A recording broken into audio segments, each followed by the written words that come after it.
नमस्कार। आज हम बात कर रहे हैं नेताजी सुभाष चंद्र बोस की।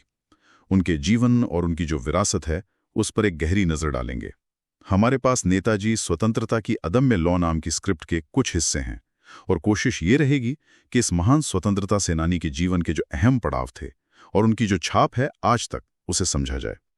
तो शुरू करते हैं उनके बिल्कुल शुरुआती दिनों से। जन्म हुआ 23 जनवरी 1897 कटक, उड़ीसा में। परिवार काफी संपन्न था। पिता वकील थे, लेकिन बचपन से ही सुभाष चंद्र बोस के तेवर कुछ बागी से थे। हाँ बिल्कुल। और ये बात कि सिर्फ 16 साल की उम्र में वो घर से निकल गए, हिमालय गए, तीर्थों पर घूमे। ये जो यात्रा थी ना, इसने उन पर गहरा असर डाला। यहीं से शायद वो दृढ़ संकल्प और देश सेवा की जो भावना थी उसकी नींव पड़ी। बिल्कुल। फिर पढ़ाई की बात करें तो अकादमिक रूप से तो वो बहुत तेज थे। प्रेसिडेंसी कॉलेज में भी गए, लेकिन वहां छात्रों के किसी विरोध प्रदर्शन का नेतृत्व किया और उन्हें निकाल दिया गया। जी। और फिर वो कैम्ब्रिज गए, इंडियन सिविल सर्विस ICS, जो उस जमाने की सबसे प्रतिष्ठित सेवा मानी जाती थी। वो परीक्षा पास भी की, लेकिन फिर उसे ठुकरा दिया। ये अपने आप में एक बहुत बहुत बड़ा कदम था। हाँ, ये ICS ठुकराना, ये कितना बड़ा फैसला था उस समय। मतलब आज के हिसाब से शायद अंदाजा लगाना मुश्किल हो। बहुत बड़ा। देखिए, ICS का मतलब था ब्रिटिश राज का हिस्सा बनना, सत्ता के करीब रहना। उसे ठुकराने का मतलब था सीधे सीधे ये कहना कि मुझे आपके ढांचे में कोई दिलचस्पी नहीं, मेरा रास्ता अलग है। ये राष्ट्रीय सेवा को निजी तरक्की से कहीं ऊपर रखने वाली बात थी। और फिर भारत लौटे, कांग्रेस में शामिल हुए और तेजी से ऊपर भी उठे पार्टी में। लेकिन फिर कांग्रेस के, खासकर गांधी जी के तौर तरीकों से उनके मतभेद बढ़ने लगे। ऐसा क्यों हुआ? हाँ, उनके रास्ते अलग होने लगे। बोस का मानना था कि सिर्फ अहिंसा या धीमी गति के सुधारों से आजादी नहीं मिलेगी। उन्हें लगता था कि अब सीधी कार्रवाई का वक्त है।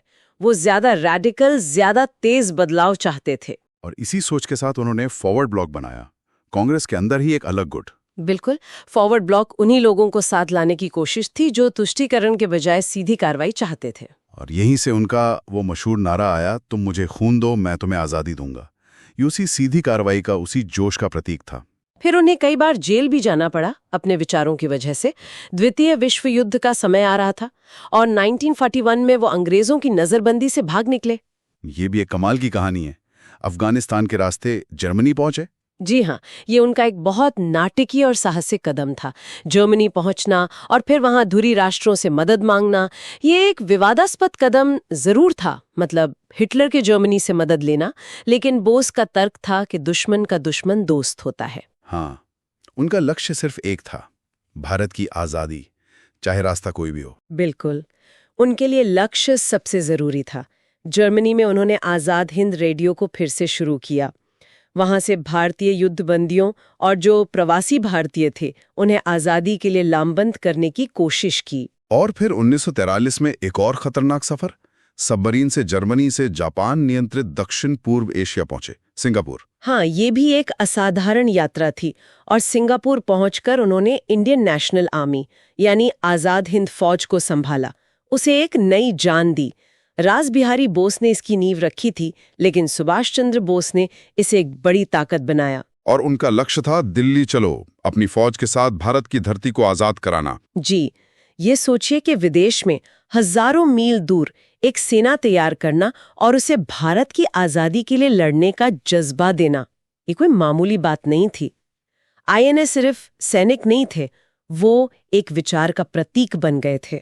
1944 में INA ने जापानी सेना के साथ मिलकर इम्फाल और कोहिमा पर हमला किया। ब्रिटिश सेना से जबरदस्त लड़ाई हुई। वो भारतीय सीमा के अंदर तक आ भी गए थे, लेकिन फिर उन्हें पीछे हटना पड़ा। इसकी क्या वजह रही? कई वजह थीं। एक तो मॉनसून बहुत भयानक था उस साल। दूसरा, सप्लाई लाइंस पूरी तरह कट गईं। तीसरा, जापान की हवाई ताकत कमजोर पड़ गई थी और मित्र राष्ट्रों की ताकत बहुत बढ़ गई थी। उनके पास संसाधन ज्यादा थे। अच्छा, तो मतलब हालात उनके खिलाफ हो गए थे पूरी तरह से। हाँ, बहुत मुश्किल हालात थे। मई 1945 आते आते INA को आत्मसमर्पण करना पड़ा। बोस फिर बच निकले। इस बार वो शायद सोवियत संघ से मदद की उम्मीद कर रहे थे। और फिर आई वो तारीख 18 अगस्त 1945, खबर आई कि ताइपे यानी ताइवान से उड़ान भरते वक्त उनका विमान दुर्घटनाग्रस्त हो गया। कहा गया कि वो बुरी तरह जल गए थे और उसी रात अस्पताल में उनकी मृत्यु हो गई। जी, और इसके बाद कई जांच आयोग भी बैठे, Figgess commission, Shahnawaz committee, Mukherjee commission. इन आधिकारिक जांचों ने तो यही नतीजा निकाला कि उनकी मृत्यु विमान दुर्घटना में ही हुई थी। लेकिन फिर भी उनके गायब हो जाने या कहीं और जीवित रहने की कहानियां और कॉन्स्पिरेसी थीरीज क्यों चलती रहीं इतने सालों तक? देखिए, बोस का व्यक्तित्व इतना करिश्माई था और उनकी मौत की परिस्थितियां थोड़ी रहस्यमयी थीं। साथ ही बहुत से लोग शायद ये मानने को तैयार नहीं थे कि उनका हीरो ऐसे चला गया। तो इन सब वजहों से वो किंवदंतियां और अफवाहें पनपती रहीं।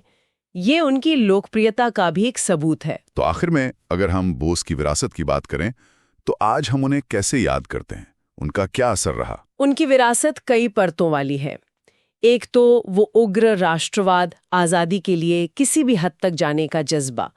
दूसरा, समाजवादी विचारों की तरफ उनका झुकाव। तीसरा, भारत को दुनिया में एक मजबूत आवाज देने की सोच। हाँ, उनकी किताब द इंडियन स्ट्रगल और उनका दिया हुआ अभिवादन जय हिंद, ये तो आज भी हमारे साथ हैं। बिल्कुल। उनका रास्ता गांधी जी और कांग्रेस की मुख्य धारा से अलग जरूर था, लेकिन स्वतंत्रता आंदोलन पर और आज़ाद भारत की सोच पर उनका प्रभाव बहुत गहरा रहा है। वो आज भी प्रेरणा के स्रोत हैं। सच में, नेताजी सुभाष चंद्र बोस का जीवन भले ही छोटा रहा, लेकिन वो एक ऐसी चिंगारी की तरह था जिसने पीढ़ियों को रोशन किया है। एक अदम्य लौ जो बुझती नहीं। हाँ, और श्रोताओं के लिए एक विचार छोड़ जाते हैं। जरा सोचिए, अगर नेताजी युद्ध के बाद जिंदा रहते और भारत की राजनीति में सक्रिय होते, या अगर आईएनए का अभियान सफल हो गया होता, तो आजाद भारत का इतिहास और उसका स्वरूप कैसा होता? ये सोचने वाली बात है कि इतिहास कितना अलग हो सकता था।